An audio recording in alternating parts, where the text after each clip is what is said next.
and I'm sure I turned red. I feel a little red right now thinking about it, and that was humiliating.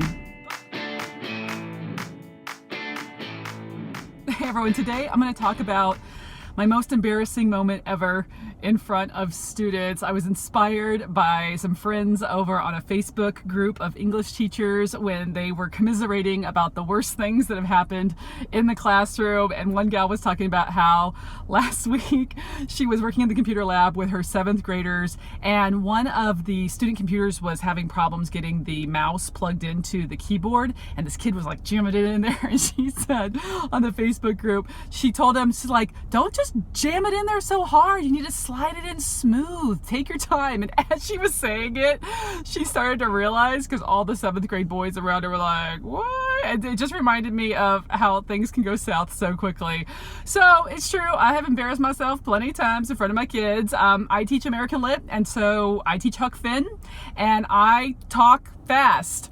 And so there have been many times where I have switched some letters, and I'm talking about Huck Finn, Huck Finn, Huck Finn. I'll let you connect the dot there. My most embarrassing time, though, was actually in my very first year in the classroom. You might not know, but I actually have credentials. Well, I have my English credential, but I also have credentials in health and history. I got those credentials basically because I was told as I was becoming a new teacher that English teachers were a dime a dozen and I would need to differentiate myself from the pack. So I have a journalism degree, so I can do yearbook and newspaper, and I put those out there. But then I also went ahead and got the health credential and the history one. My first job was English, yearbook, and health. And they gave me a junior senior health class. And that's the foundation of story time today, of my most embarrassing moment. So I'm a new teacher. I'm in my mid-20s, and as part of the junior senior health curriculum, we teach human sexuality and reproduction.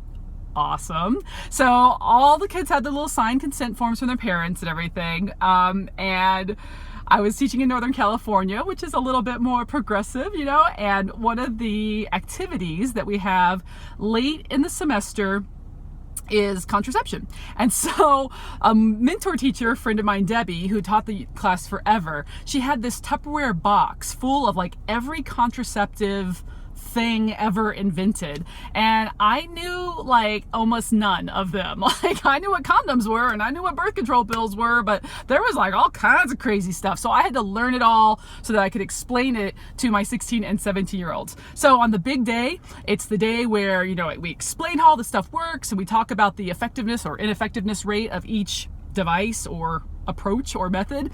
And Debbie had recommended that I actually use the contraceptive foam as a demonstration to show them how to fill the applicator and then walk around the room, and anybody who wanted to could have a little dab of the contraceptive foam that they could put on the inside of their wrist. Because as Debbie wisely explained to me, it is way better for our kids to find out if they're allergic to spermicide here, if they get a little reaction, than in the moment of truth down. So I was like, that's great, interactive. The kids, certainly, I had their undivided attention. So I'm up in front of the class, I'm doing my thing, I'm talking about IUDs, and here's the, I don't even think, the sponge. The sponge was still on the market then, so I'm talking about the sponge. This was the late 90s.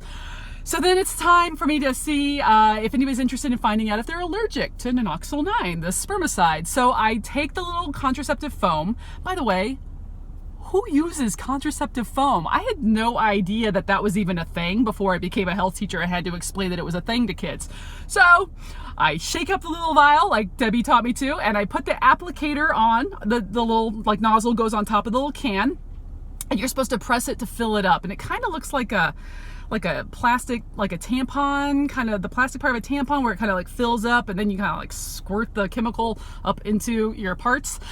So I'm talking about effectiveness rates, and I push down, I get the applicator on the little canister and I push down, only I don't realize that I've put the applicator on upside down on the can. So when I press down, that contraceptive foam has nowhere to go. And instead of filling up the applicator like I thought it would, it sprays into the air, and there is just white snowflakes all over the place as I have covered myself in contraceptive foam.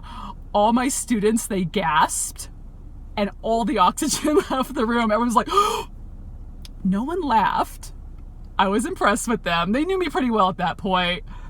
And I just sort of smeared, contraceptive foam off myself. I made some dumb joke about, it was like December. It was the end of the term. I was like, don't use it as Christmas tree flocking. That is not a good move. And I'm sure I turned red. I feel a little red right now thinking about it. And that was humiliating. But I just made a joke and I kept on going. And so my most embarrassing moment was coating myself with contraceptive foam in front of my class of 16 and 17-year-old students.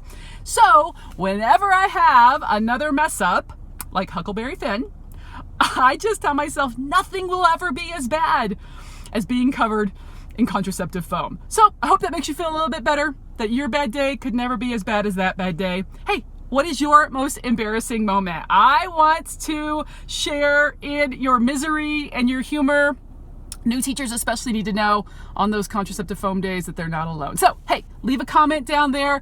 Go and tell us. You can use anonymous. You don't have to use your real name. What is the most embarrassing thing that has ever happened to you in front of a class? Come on. I went first. Your turn. All right, you guys have a great week. I'll see you sometime soon. Oh, yeah, I forgot to ask you to ask you to like. Hey, I forgot to, wow. Hey, could you, I forgot to ask you to like the video or subscribe to the channel. That would be great. Thanks, guys.